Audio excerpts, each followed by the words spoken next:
Alors, bonsoir tout le monde. Je souhaiterais vous remercier particulièrement d'être venu ce soir, d'avoir répondu à mon appel.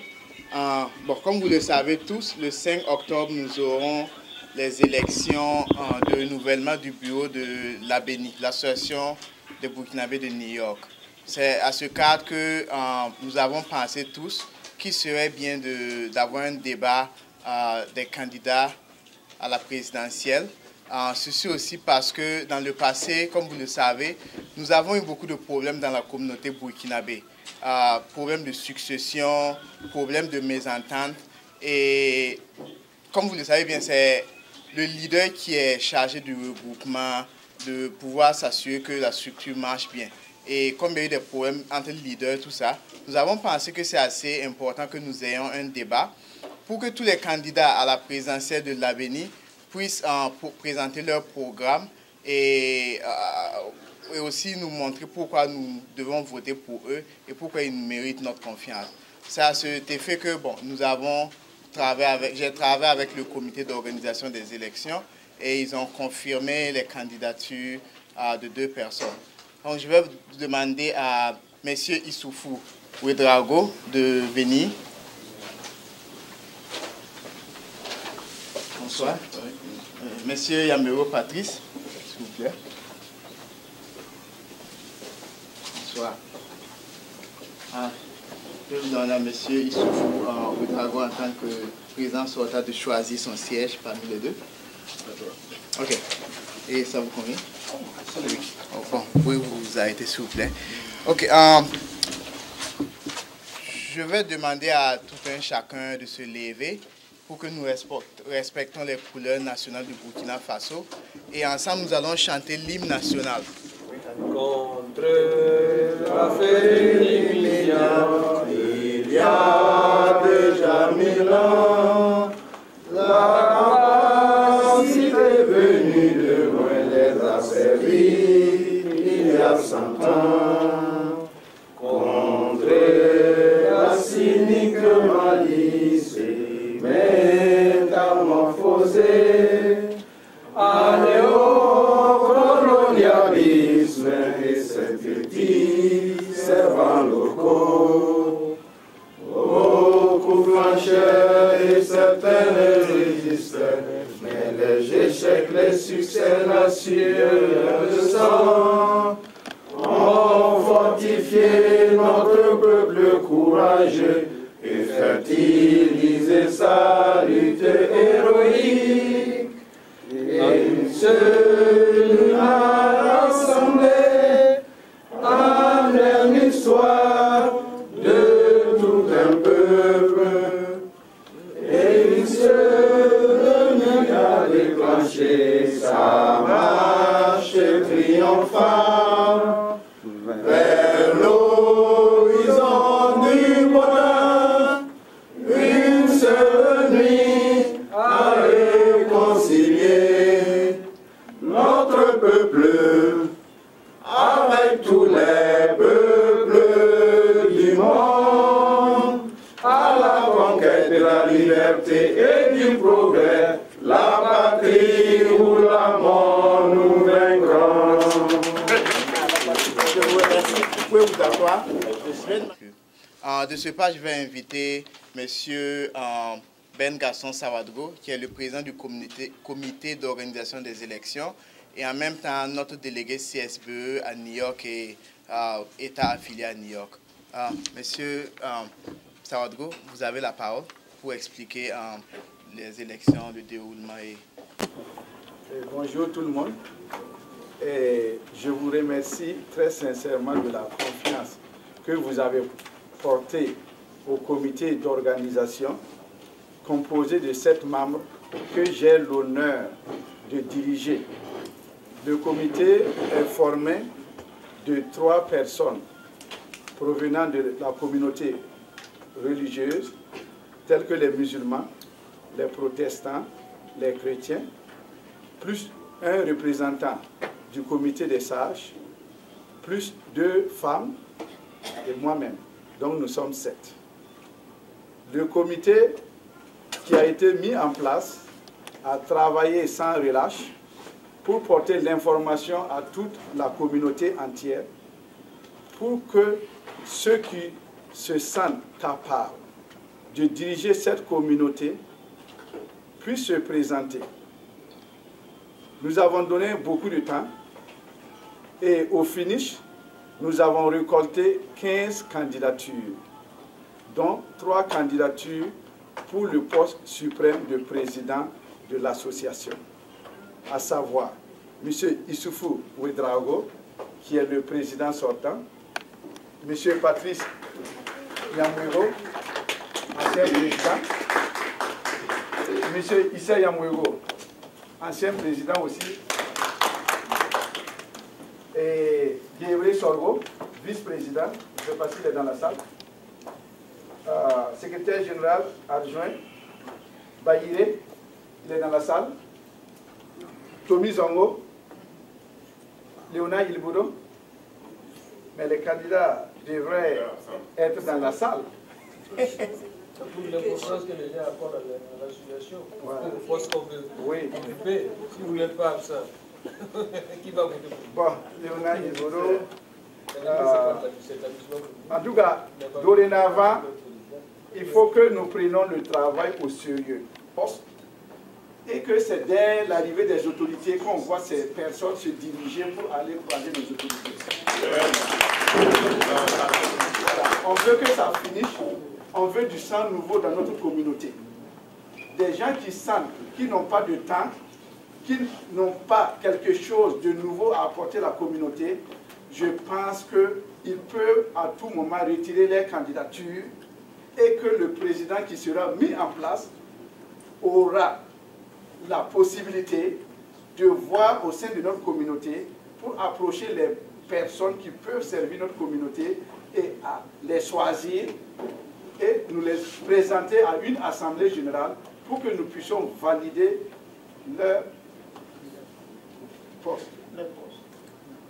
Donc, on a vécu énormément de problèmes dans notre communauté et que nous voulons un changement. Le changement, ce n'est pas un mot. Chaque fois, les gens, c'est un comportement. Donc, si les...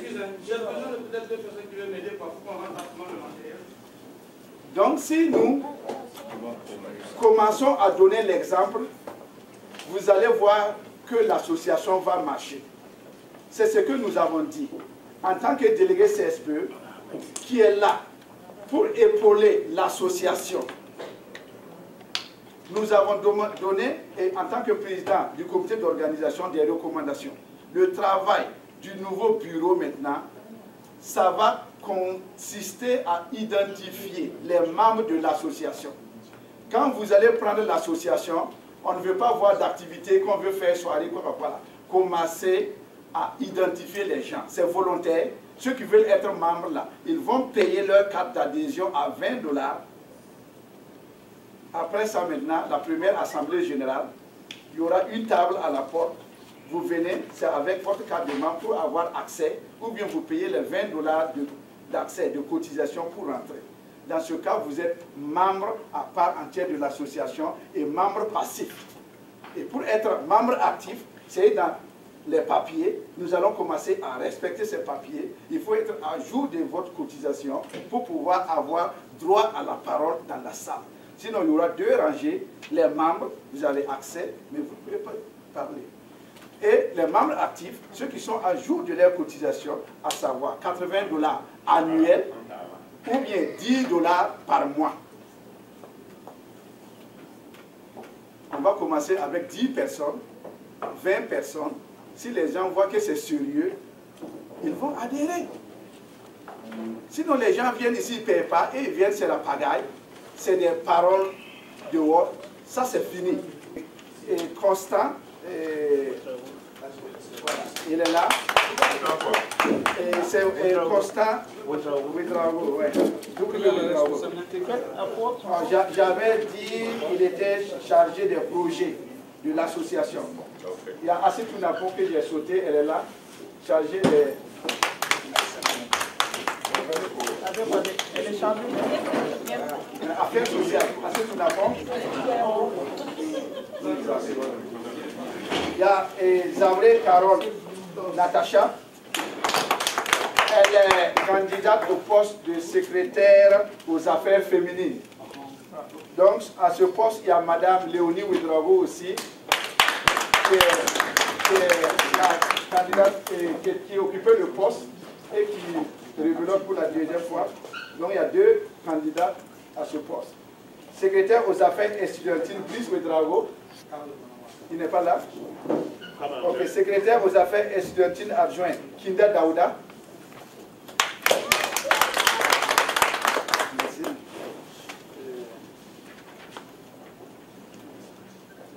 C'est Kinda. Donc, voilà les postes et les candidats. Donc, pour revenir, nous avons reçu 15 candidatures. Et hier, on a travaillé tard, jusqu'à 1h du matin, à Mont-Vernon, sur le vieux Kindo, qui fait partie du comité de pilotage, pour dépouiller toutes les candidatures, pour vérifier, et on a rejeté 2 candidatures, à savoir celui de M. Issa Nyamwego, qui est à jour de ses cotisations, qui a payé les $180, qui a envoyé sa photo, mais il manquait la liste des 50 signataires.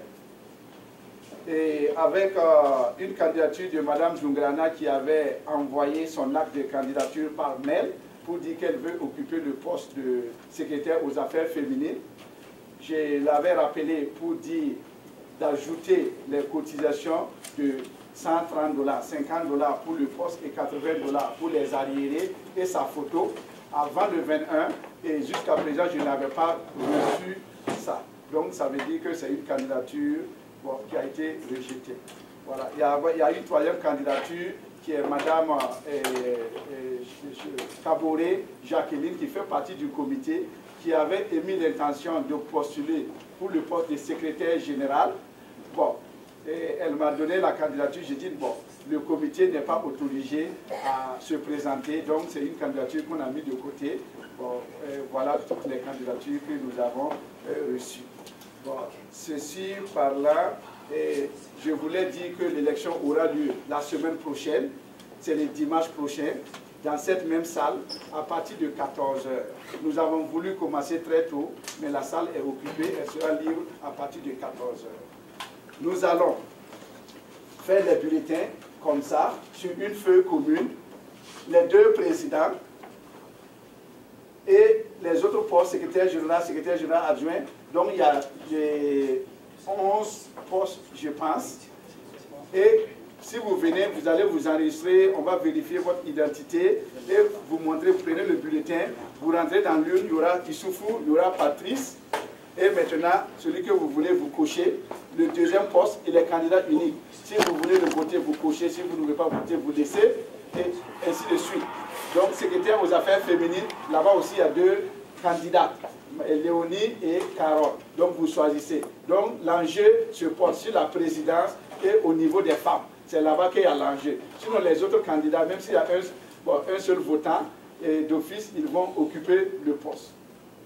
Donc, ça commence à partir de 14 h et à 18h00, nous allons fermer. 14 h à 18 h et commencer le dépouillement à partir de 18h05. Donc, je ne sais pas s'il y a des questions. J'en ai fini. Juste rapidement, moi, je m'appelle Boubacar. Oui. Je voudrais savoir par rapport à ce qu'a dit le délégué. Pourquoi est-ce que vous nous dites que d'autres personnes, même si ils ne sont pas là, ils sont automatiquement votés? Pourquoi? Ils sont automatiquement, ils occupent le poste qu'ils ont postulé pour, mais ils ne sont pas votés par eux.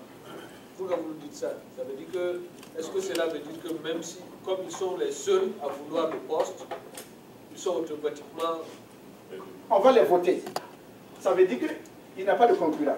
Même s'il y a 2 personnes qui les votent, comme ils sont les seuls à occuper le poste, je pense qu'il n'y a pas un quorum, un nombre qu'on a défini pour dire qu'il faut avoir un certain nombre de voix pour passer.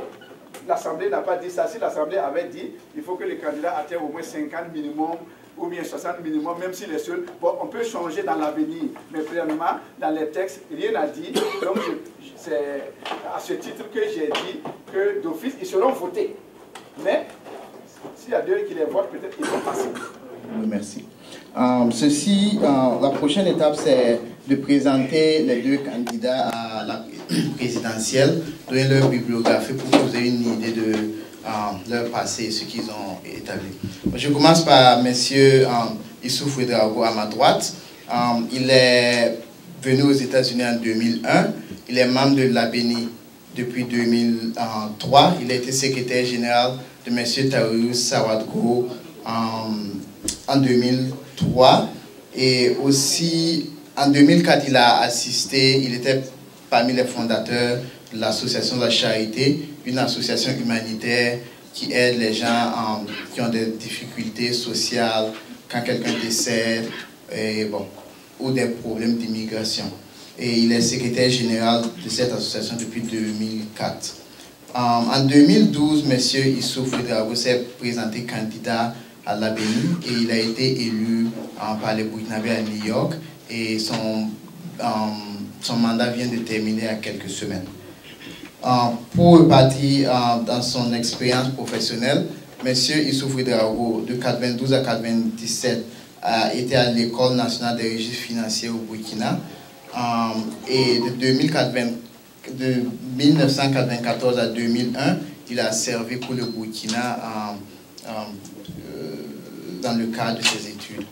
Et en 2006, de 2006 à 2011, M. Issoufou Ouédraogo a fréquenté Barrow College où il a obtenu un diplôme universitaire Bachelor Degree en comptabilité. Et après cela, il a continué et il est en fin de... je pense qu'il est en train de finir son MBA, Master of Business Administration. Quand M. Issoufou Ouédraogo était à Barrow College, il a été aussi parmi ceux qui ont été les pères fondateurs des étudiants africains et une association qui est de ce jour toujours active. Je passe maintenant à M. Yamiro Patrice. Il est membre de l'ABENI depuis 1995. Il a été le premier secrétaire général sous M. Zungrana Jean-Paul et commissaire au compte sous M. Tarious Sawadgro. De 2007 à 2009, il a été élu par tous les Burkinabés président de l'ABENI et il a aussi été décoré par le Burkina Faso sous l'ambassadeur Michel Kafando, une décoration d'officier avec agrafe pour les œuvres de bienfaisance au sein de la communauté burkinabé. Monsieur Yamiro Patrice est également un des vice-présidents du MPP, un parti politique. Je vous remercie. Sur ce, je vais demander aux candidats juste une introduction brève de 2 minutes. Et la façon dont je vais faire ça, je veux qu'ils s'expriment en anglais, parce que nous sommes dans un pays anglophone et supposons si un des Burkinabés a un problème avec la justice ou ils doivent aller représenter les Burkinabés dans une cérémonie officielle, ils sont appelés à s'exprimer en anglais. Donc nous voulons leur demander de s'exprimer. Je vais passer la parole à M. Yamiro premièrement. Pour m'assurer que le temps est maintenu, M. Constant, oui, vous pouvez venir s'il vous plaît. Il va tenir un iPad, vous pouvez le regarder et l'heure sera mentionnée. Vous aurez 2 minutes pour intervenir. Dépendant des questions, il y aura des questions, vous aurez un peu plus de temps. Mais à votre temps, il faudra que vous arrêtez pour qu'on soit juste avec les autres candidats et pour l'intérêt général. Thank you. Good evening, everybody. Thank you for coming in. Good to see you. We're here today because it matters. It matters for everyone. It matters for our families, our children, for our community. Like he said in the introduction that I have been member of this organization since 1995. And I've been there because I care. I care for you, I care for the community, and it is my belief that all of us, young or old, we have a moral obligation towards each other for what we do, whether to help, whether to educate. We have a moral obligation for one another.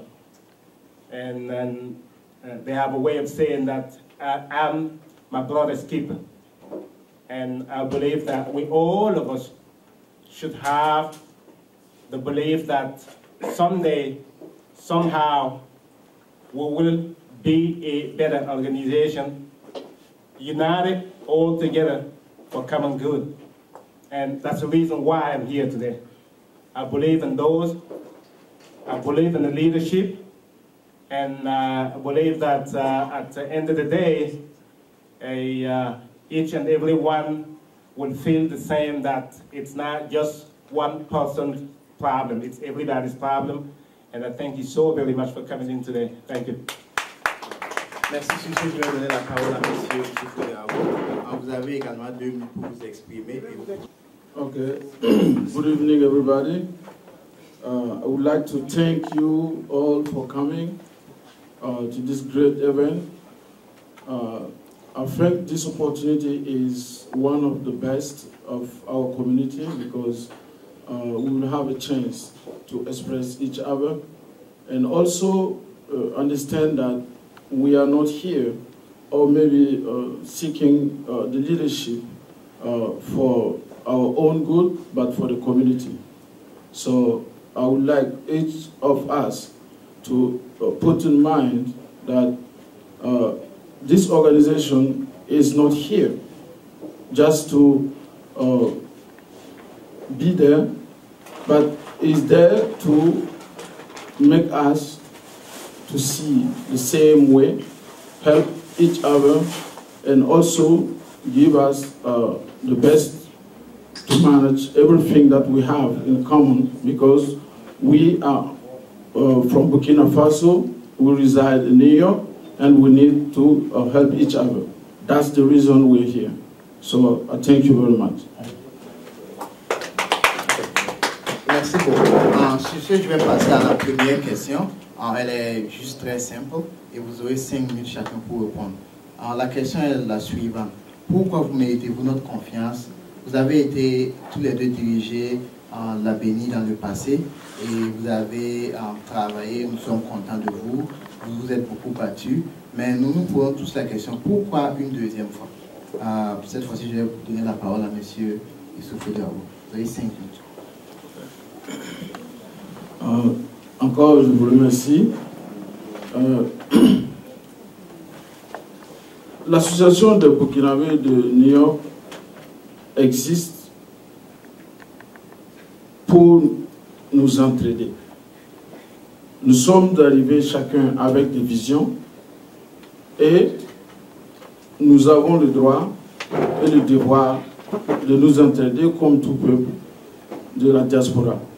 Alors, nous avons été, durant les 2 années passées, président de l'association et nous avons remarqué effectivement ce que la communauté a besoin, d'où nous venons et où est-ce que nous devons partir.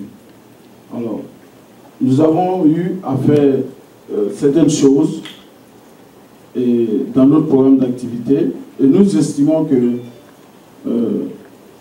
il y a un besoin de fondation qui doit être vraiment là pour que le bureau à venir puisse effectivement travailler là-dessus.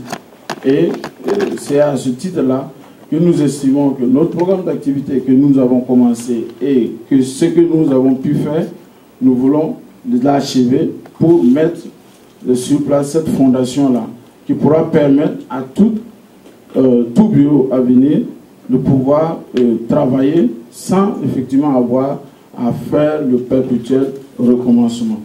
Et c'est sur cette base que nous avons commencé à travailler au cours des 2 dernières années et en même temps faire face aussi, trouver des stratégies pour faire face à tout ce que nous avons comme besoin social et besoin de solidarité et surtout faire en sorte que notre communauté ici tienne compte de l'impossibilité d'arrêter l'immigration, donc faire face à tous ces enfants que nous allons avoir ici aujourd'hui et que demain ils doivent pouvoir se retrouver ensemble et voir comment faire pour pouvoir être solidaires, parce que le maximum de tout ce que nous pouvons être ici en tant que Burkinabé, c'est Burkinabé américain.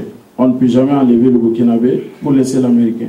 Alors à ce titre-là, on doit forcément tenir compte du Burkinabé et pouvoir être ensemble comme tout autre peuple qui, à l'instar, se retrouve comme Italiens américains, Israéliens américains et Mexicains américains. Donc, c'est pour cela que nous voulons effectivement continuer dans la lancée de nos programmes d'activité et puis achever ce que nous avons commencé et comme le règlement intérieur nous donne le droit d'un deuxième mandat. Je vous remercie. Sinon, je suis là parce que je sais que je peux faire une différence au sein de ma communauté. C'est vrai, et nous avons eu des initiatives qui ont été pertinentes.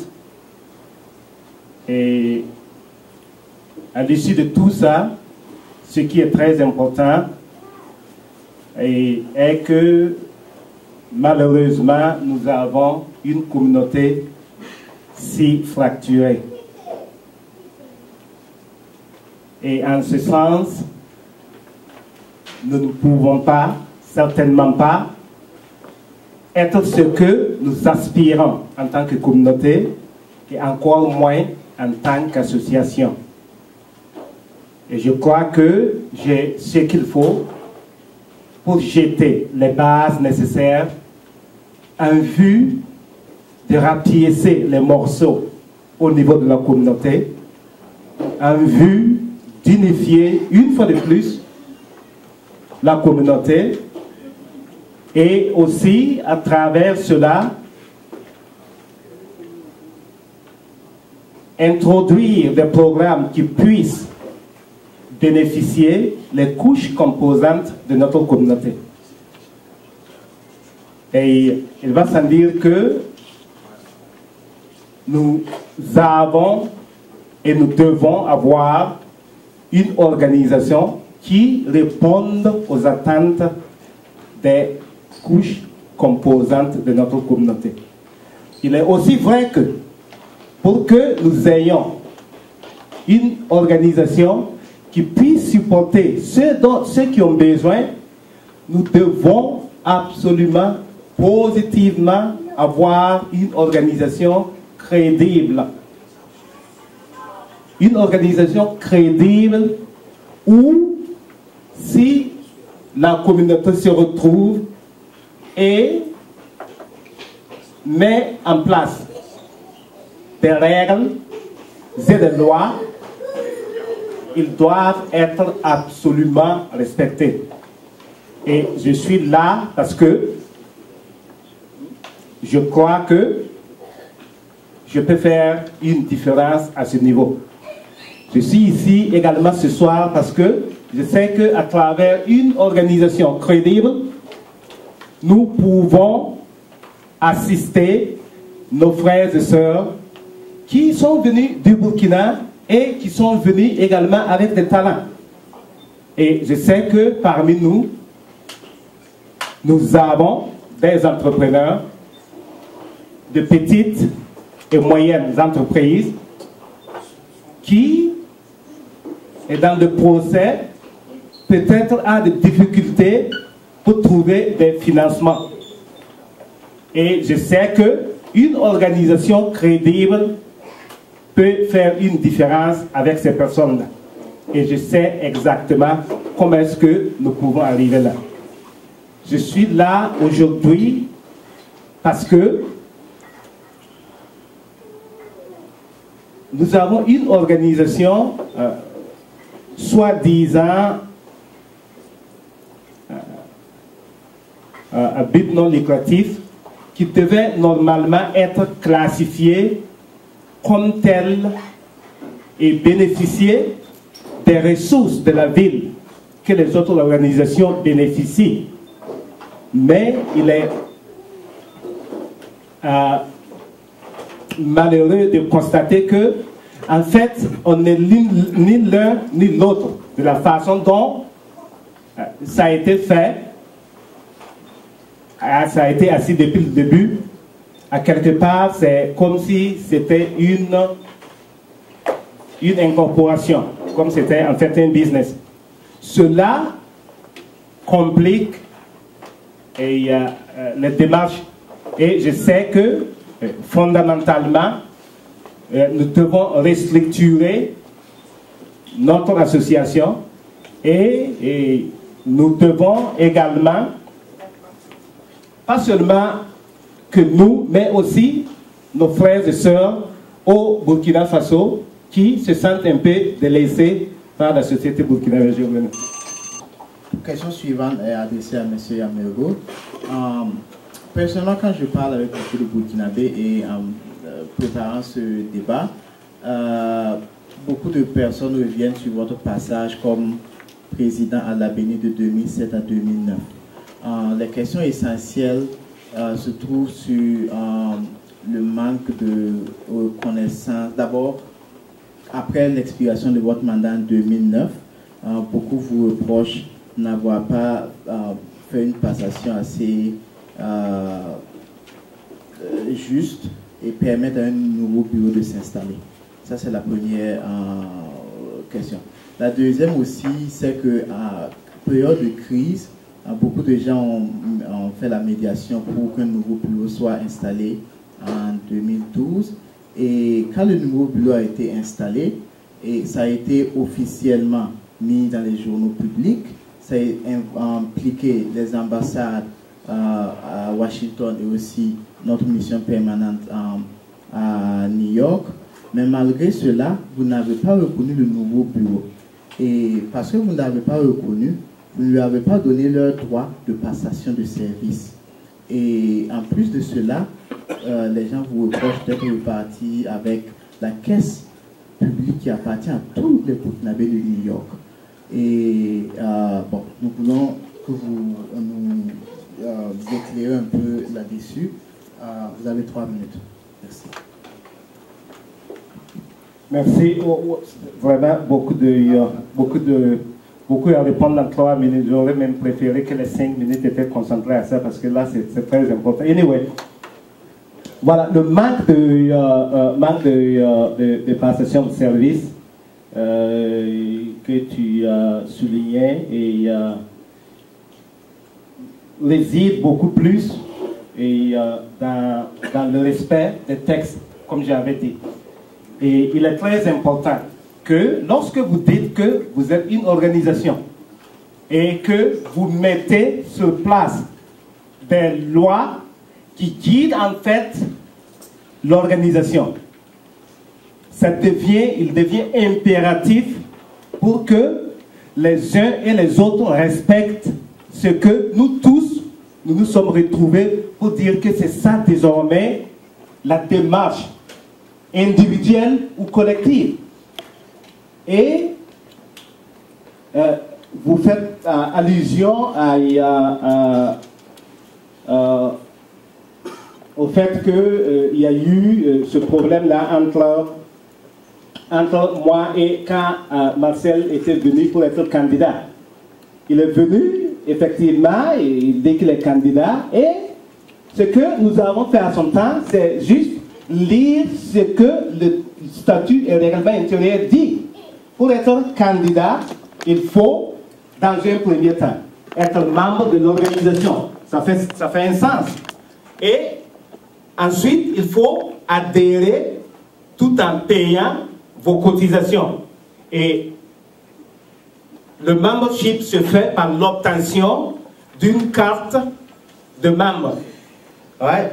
Maintenant, le fait que la médiation a eu lieu également et au niveau de la mission permanente avec Der Corda n'a pas été réellement une médiation. Allez. Une minute.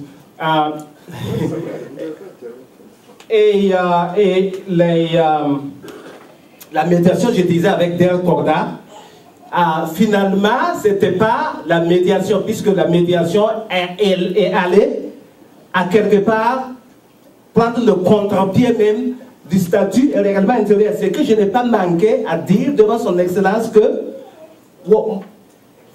je fais partie de ceux-là qui se refusent juste d'observer cette culpabilité silencieuse tout en sachant que ce que vous proposez sur la table ne va pas résoudre le problème. Effectivement, ça n'a pas résolu le problème. Et nous étions toujours là. Et pour permettre, la passation, normalement, tu disais, devait permettre au bureau de fonctionner et que c'est au manque de cette passation que le bureau n'a pas fonctionné. Moi, je crois aussi que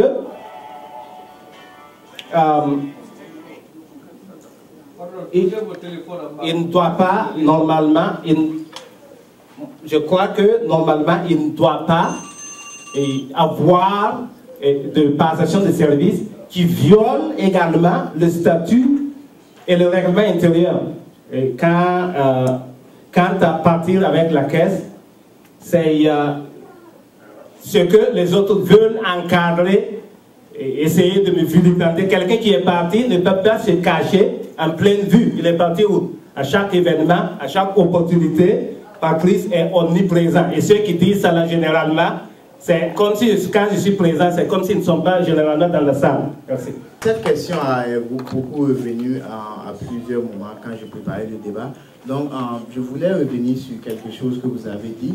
Et bon, je serai juste envers vous, vous aurez assez de temps aussi pour parler d'autres volets. Quand vous dites que les choses n'ont pas suivi les règlements intérieurs et les textes, à moi, ma compréhension, c'est comme s'il y a eu une auto-justice. C'est comme si vous avez décidé que, ok, voici ce que les textes disent, vous les interprétez, et à cela, bon, vous décidez, bon, ça va se passer de la façon dont vous comprenez. Et à ce que nous comprenons tous, l'Assemblée générale est souveraine. Elle décide et le bureau applique les décisions prises en Assemblée générale. Pourquoi avez-vous pensé que vous pouvez décider que les choses n'ont pas suivi les statuts et règlements intérieurs et de cela vous ne donnez pas le droit au nouveau bureau, y compris la passation de service et aussi bon, la question des gens aussi pas. Je vous remercie. Vous avez 2 minutes. Comment? Question? 2 minutes, sérieusement? Oui. Ouais. En fait, c'est là où il y a incompréhension. Quand vous parlez d'auto-justice, ceux-là qui lisent et comprennent le statut et le règlement intérieur savent que je suis du côté de la majorité.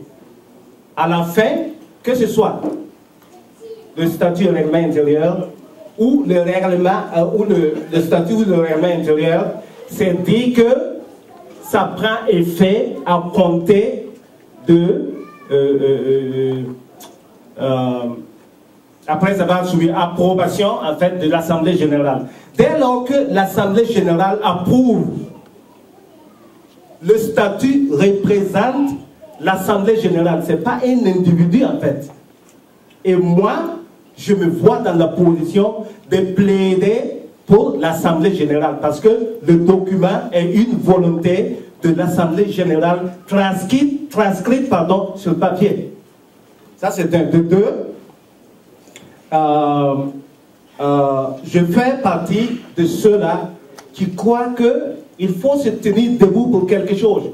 Ce n'est pas une décision que j'ai prise légèrement, et je ne l'ai pas prise parce qu'elle va être populaire, je l'ai prise parce que tout simplement, elle est juste. Et pour paraphraser Malcolm X, quand il dit, je cite, « Je suis pour la vérité, peu importe qui dit cette vérité. Je suis pour la justice, peu importe à qui la justice donne raison ou à qui elle donne tort. » Fin de citation. Je vous remercie. Je voulais demander à M. Issouf Ouedaou, est-ce que vous avez quelque chose à ajouter par rapport à ce que M. Amewo a dit? Vous avez juste 1 minute. Alors, ok, je vous remercie. Je remercie M. Amewo pour l'opportunité qu'il nous donne de parler de cette situation. Je voulais juste peut-être attirer l'attention des uns des autres que nous ne sommes pas forcément dans une situation où nous revendiquons quelque chose de personnel. Pertinence politique et certaines autres choses, c'est comme si eux se sentent frustrés et ils ne sont pas inclus dans certaines décisions de rassemblement. Et bon, la dernière fois aussi, quand Monsieur le Président du FASO est venu aux États-Unis à Washington, on m'a dit qu'il y avait le protocole du président qui recevait une liste de personnes à participer et pour sa sécurité. Donc c'est-à-dire à certaines personnes, quand vous avez votre nom, que le protocole avec certaines personnes ne pense pas que vous ne pouvez pas avoir accès à la salle, vous n'avez pas accès. Et en prenant des renseignements sur certaines personnes, il m'est revenu que ces personnes n'ont aucune poursuite judiciaire, soit aux États-Unis ou au Burkina. Mais en tant que président de Burkinabé, vous êtes resté assez passif face à cela. Et bon, beaucoup vous reprochent que vous devriez être plus actif. Et dans une situation de ce genre, vous auriez dû privilégier le dialogue. Ça, c'est un exemple. Deuxième exemple, il y a un Burkinabé qui s'est plaint qu'il y a eu un match organisé par les Burkinabés avec d'autres communautés et il a été agressé. Et vous, en tant que président, vous avez été passif, vous n'avez pas, vous ne vous êtes pas impliqué pour comprendre et aussi pour s'excuser envers lui. Qu'est-ce que vous répondez face à ces deux questions? Vous avez 3 minutes. Ok, je vous remercie. Encore, quand on dit leader, ce n'est pas forcément celui-là qui gère les affaires courantes. C'est celui-là qui prend souvent les décisions là où il n'y a pas de procédure à suivre. Alors, et à ce titre-là, on peut toujours penser effectivement que il y a des actions qui ne suivent pas les attentes des uns et des autres. Et en même temps aussi, on peut peut-être s'attendre à des situations où effectivement le leader voit peut-être l'intérêt général que de satisfaire peut-être celui-là même qui est en face de toi. À ce titre-là, je pense que pour ce qui concerne le protocole par rapport à l'arrivée du président, nous avons voulu suivre un peu les tracés de ce que nous avons on nous a demandé. Alors, cela, effectivement, pouvait avoir des interprétations qui ne soient pas forcément les attentes des uns et des autres, mais nous n'avons pas fait cela dans le cadre peut-être d'exclure quelqu'un ou d'inclure quelqu'un. Pour ce qui concerne le Burkinabé, en fait, qui a eu des mailles avec l'autre par rapport au football, bon, je pense que nous avons tenu parole par rapport à ce que nous avons dit, parce que celui-là même qui a été agressé, en l'occurrence Jean Bouda, est quelqu'un que nous avons mis là-bas parce que d'autres personnes n'ont pas voulu respecter la communauté. Il n'y a pas de raison que nous ne puissions pas le porter ses coups.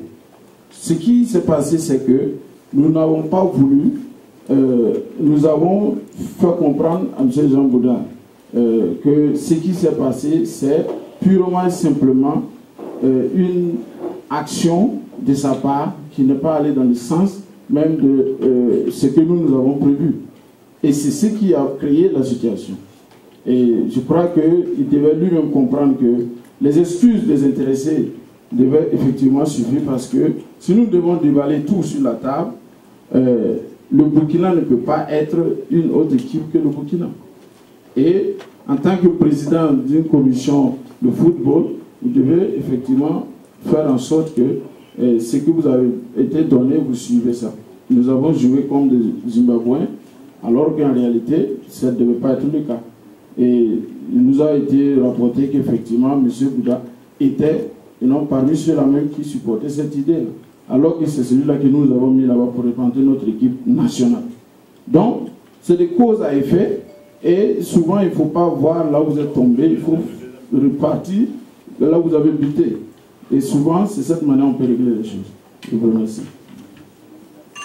Merci. Pour vous donner aussi 2 minutes de plus, je souhaiterais repartir à ce que vous venez de dire concernant le tracé ou les directives que vous avez reçues du protocole.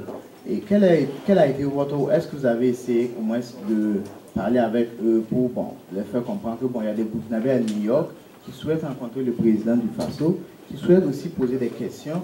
Et ils peuvent être frustrés, et aussi ça peut frustrer aussi toute la communauté burkinabé à New York de savoir qu'un des membres n'a pas été accepté dans la salle, et pour des raisons qui ne lui ont pas été dites non plus. Ça, c'est le premier volet. Deuxième volet, quand vous parlez de M. Bouda, quelle a été votre approche face à la situation envers M. Bouda en tant que président de la Béni à cette période? Merci. Vous avez 2 minutes. Je vous remercie. Pour la première question encore, nous disons que nous avons proposé autre que ce qui nous a été tracé, mais nous n'avons pas obtenu gain de cause. Alors, cela pourrait s'apparenter à une action, mais la réalité est que on pouvait faire autrement, oui. On pouvait proposer ça autrement, oui.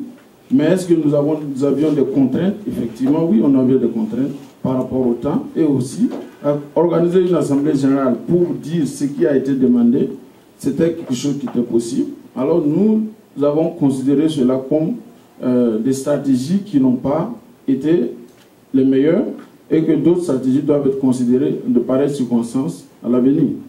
Et c'est ce que nous avons eu comme enseignement par rapport à cette action. Alors, ce qui concerne M. Bouda, je sais que nous avons les intéressés touchés pour effectivement savoir qu'est-ce qui s'est passé sur le terrain, et on nous a fait comprendre, donner les détails par rapport à ce qui s'est passé. Et je pense que les intéressés, immédiatement, ont cherché à s'excuser auprès de M. Bouda, et qui l'ont fait, et il a accepté les excuses par rapport à tout ce qui s'est fait. Et nous avions, en son temps, considéré que nous étions dans une situation où il fallait effectivement tout faire pour calmer les ardeurs, et puis voir comment est-ce qu'on veut partir de là-bas. Parce que porter les accusations de part et d'autre ne sont pas forcément ce qui peut résoudre le problème, mais que chacun accepte effectivement de prendre les responsabilités de ses actions. Et à ce titre-là, on aurait plus à avancer. Merci. La prochaine question est sur le volet social. Vous avez tous les deux dirigé la Béni. Nous souhaiterons savoir quelle a été votre politique en place pour assister les Burkinabés en difficulté, et aussi quelle a été votre politique pour permettre la cohésion entre la communauté burkinabé à New York et les autres communautés burkinabé dans les autres États, de telle sorte que, un exemple, si moi je veux aller vivre au Nebraska, est-ce qu'il y a un contact là-bas? Vous avez des contacts, et est-ce que vous avez mis une structure en place de telle sorte qu'il y a des gens, des volontaires qui soient prêts à m'assister en tant que Burkinabé? Je donnerai la parole à M. Issoufou premièrement. Vous avez 2 minutes. Effectivement, si nous tenons compte de ce que nous avons, notre programme d'activité qui a été adopté, il y a un volet qui est relatif à l'approche même de la Béni avec les autres communautés sœurs et les organisations sœurs de New York, hors de New York. Et nous avons au sein de New York participé vraiment à des activités de l'organisation sœurs, et nous avons prévu effectivement aussi rencontrer les organisations sœurs d'autres contrées telles que New Jersey et autres. Mais comme cela a été dit, le programme d'activité n'a pas été effectivement achevé. Nous n'avons pas atteint tous nos objectifs, mais cela faisait partie de notre programme d'activité, et nous avions développé des stratégies dans ce sens-là. pour pouvoir toucher les uns les autres. Mais au sein de New York, je pense qu'il y a beaucoup d'organisations sœurs qui ont été touchées et que nous avons collaboré, effectivement, travailler ensemble et participer à des événements. Merci. Monsieur Yamergo, une minute. Vous avez 2 minutes. Au niveau social et sous ma direction, nous avons organisé des forums de travail avec l'immigration et par la suite, il y en a, quand bien ce n'est pas un nombre impressionnant, qui ont eu les papiers nécessaires pour travailler et se sentir libre d'être déclaré comme participant effectif au sein de la société américaine. Nous avons eu des forums de travail entre le sénateur Bill Perkins et en matière de santé, et nous avons amené à notre sein des organisations, Labor Department, le département du travail, pour ceux-là qui sont victimes dans leur travail et ainsi de suite. Nous avons organisé ce forum. Et quant à la solidarité entre les autres organisations sœurs, nous avions, de par le passé, eu des discussions avec plusieurs organisations africaines et avec une tentative même de former une association d'union africaine. Et au vu de notre communauté, nous avons encouragé cet esprit de solidarité agissante. Pas juste seulement ma humble personne, mais aussi ceux-là qui étaient dans mon bureau, et nous avons quelqu'un même ici présent qui était le premier responsable des cas sociaux. Et c'est en fait dans mon organigramme pour la première fois que nous l'avons inséré. Et en vue de la question que... 22 secondes, non? Au vu, je vais revenir sur la question de l'incident qui s'est produit sur le stade du football. Moi, je crois que clairement, il a été un manque de leadership. Parce que moi, je me dis que on est tous burkinabés. Et une situation comme ça qui arrive jusqu'à ce qu'un confrère soit agressé par un autre confrère, et dans une situation de sport, de football, qui devait être censé même unir beaucoup plus. Il n'y a pas de politique, il n'y a pas d'appartenance, il n'y a pas de... C'est l'équipe, ils ont même baptisé les étalons nationaux de New York. Moi, j'ai cru qu'il y a eu un vacuum quant au leadership du Souk. Parce que, tout compte fait, nous sommes des frères, nous ne sommes pas des ennemis, nous ne sommes pas des adversaires non plus. Et quand une situation comme ça arrive, you step up to the plate and you sois un leader.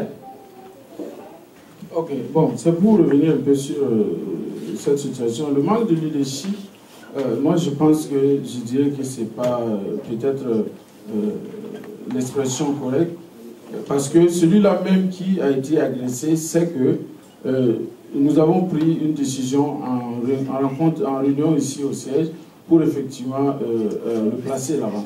Et parce que effectivement celui-là qui était là-bas ne effectivement répondait pas à nos attentes. Alors si vous pensez que le leadership c'est suivre peut-être ceux-là qui n'appliquent pas les recommandations, bon, je pourrais effectivement accepter ça. Mais si le leadership c'est d'apprendre à ceux-là effectivement à qui on a donné des voies à suivre, et ces voies-là c'est pour le bien de la communauté, bon, à ce moment-là on pourrait peut-être avoir une autre interprétation, parce que c'est pour le Burkina, ce n'est pas une affaire personnelle. Voilà. Merci. Alors, la prochaine question, c'est sur le volet politique, et je donnerai aux intervenants 2 minutes. Monsieur Issoufou Ouedraogo, vous êtes trésorier au parti majoritaire, le CDP, et monsieur Yamergo Patrice, vous êtes vice-président d'un parti de l'opposition, le RPP.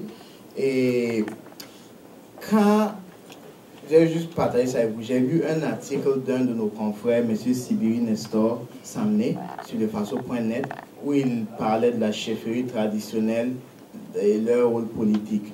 Et ce qui est ressorti de cela, c'est que quand on est un roi ou quand on est chef, vous êtes supposé représenter les intérêts de tout le monde. Ce qui veut dire que quand vous y mettez de la politique, ça peut avoir un autre volet. De cela, beaucoup de Burkinabés se posent la question, y compris un article, il y a un commentaire dans l'article où le délégué CSB a mis sur lefaso.net concernant les élections, où un internaute aussi posait la même question. Est-ce que vous pouvez représenter vraiment les Burkinabés à New York si vous, en tant que président, vous êtes dans le bureau politique d'un parti? Et une recommandation, ça c'est, excusez-moi, c'est personnel, je suis quelqu'un d'indépendant, c'est que quand même, si vous êtes disposé à travailler pour toute la communauté, vous savez, vous avez un droit civique d'avoir une appartenance personnelle, vous avez le droit de vote, ça on peut refuser sa personne. Mais est-ce que vous ne pensez pas que pour vraiment montrer votre indépendance et montrer vraiment que vous êtes prêt à travailler pour tous les Burkinabés sans orientation politique, ça ne serait pas mieux que si un d'entre vous est élu, qu'il démissionne de son poste de bureau politique? On n'en a pas, s'il vous plaît. Et ça, c'est dans le... Et aussi nous assurer que vos vues politiques ne vont pas influencer sur vos décisions et vous allez tout faire pour ne pas recevoir d'influence politique, quel que soit du parti. Parce que vous savez aussi, 2015 est proche et c'est une date très critique. Nous serons tous appelés aux urnes et bon, les politiciens, ils vont tout faire de tous les camps pour influencer la personne qui a le plus de voix à New York et qui peut rassembler les Burkinabés. Et moi, mon inquiétude personnelle, c'est qu'en tant que président de l'AVENI, vous aurez accès aux données de tous les membres, leurs contacts, tout ça. Est-ce que vous ne serez pas tenté à aider un parti politique quelconque? Oui, je donne la parole à M. Yamero. Comme il y avait 2 minutes. Merci. Sinon, moi, je crois que voter est un devoir patriotique. Et ce que nous faisons ici à New York au sein de l'AVENI, c'est dit clairement que l'association est apolitique. Ce que cela voudrait dire en d'autres termes est que, en tant que président, je ne vais pas et je n'ai pas le droit d'utiliser les ressources, les fonds ou les données de l'association pour des fins politiques. Cependant, tout un chacun de nous sait que quand 2015 viendra, si l'opportunité, si ça continue, comme on le dit, chacun de nous va aller voter.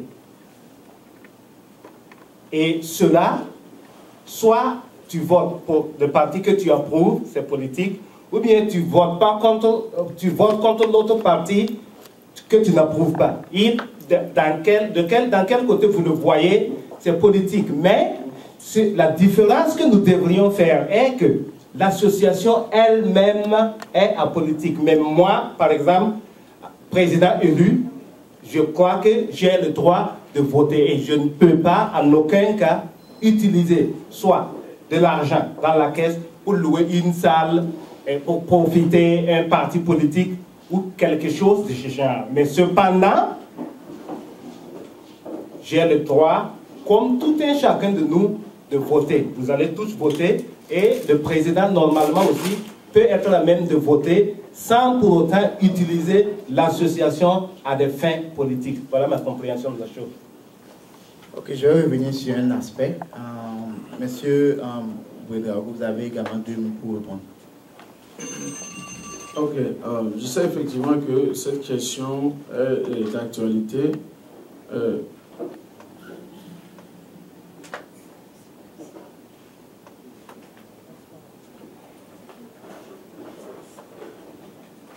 cette question est d'actualité, comme je le disais.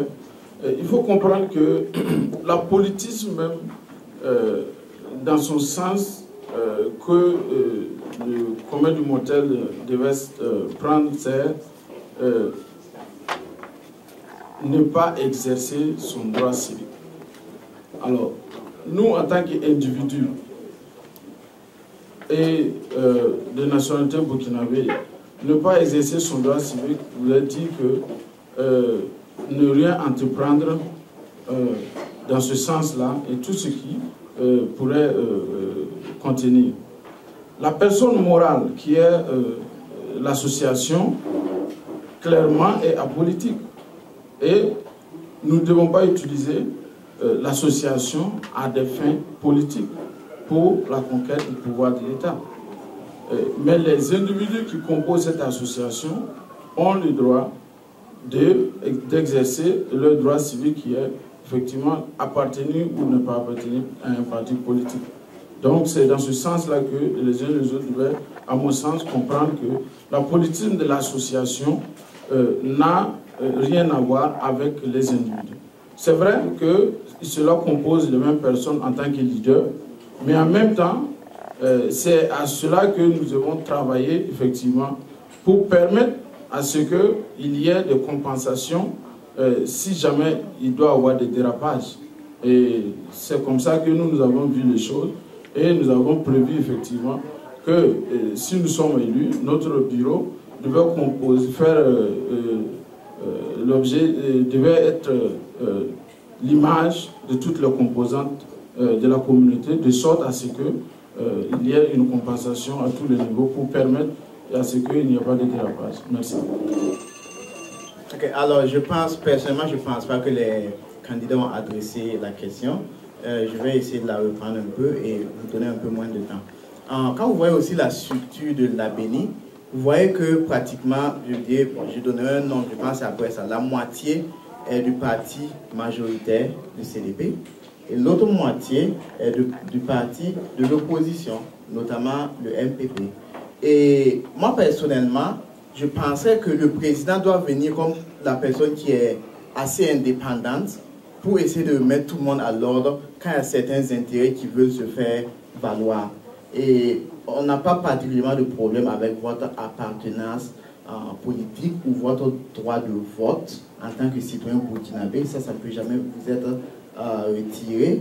Mais la question se trouve sur votre indépendance personnelle en tant que membre d'un bureau politique. C'est ça le problème. Ce n'est pas vos idées. Vous avez le droit d'être n'importe quel parti. C'est le fait que vous êtes membre d'un bureau politique qui pose problème. Est-ce que certaines personnes qui pensent que pour servir la communauté, vous devez démissionner de ces postes pour vous montrer assez indépendant et donner une bonne image à l'ABENI afin que, bon, toute personne qui a d'autres vues, qui a des vues politiques ou qui est du parti majoritaire ou de l'opposition, puisse quand même se sentir que le président est indépendant et qui va veiller à lui, à ce que ses intérêts soient adressés. Je passe la parole à M. Mbego. Vous avez 1 minute. C'est vrai que tes inquiétudes sont fondées. Les inquiétudes sont fondées en ce sens qu'il y a tellement d'amalgame autour de ce sujet. Mais la réalité est qu'il faut prendre les choses aussi telles qu'elles sont. La réalité est que le président de l'ABENI, moi je ne sais pas comment quelle influence réellement il peut avoir vis-à-vis d'un choix individuel. Et certainement quand il est dit qu'il ne va pas utiliser les ressources de l'association pour mener de la politique. En d'autres termes, il ne serait pas en train de convoquer une assemblée générale pour parler d'un tel parti. Et la réalité, si tu veux prendre individuellement les choses, il est beaucoup difficile, peut-être que... Monsieur Ouédraogo, vous avez la parole.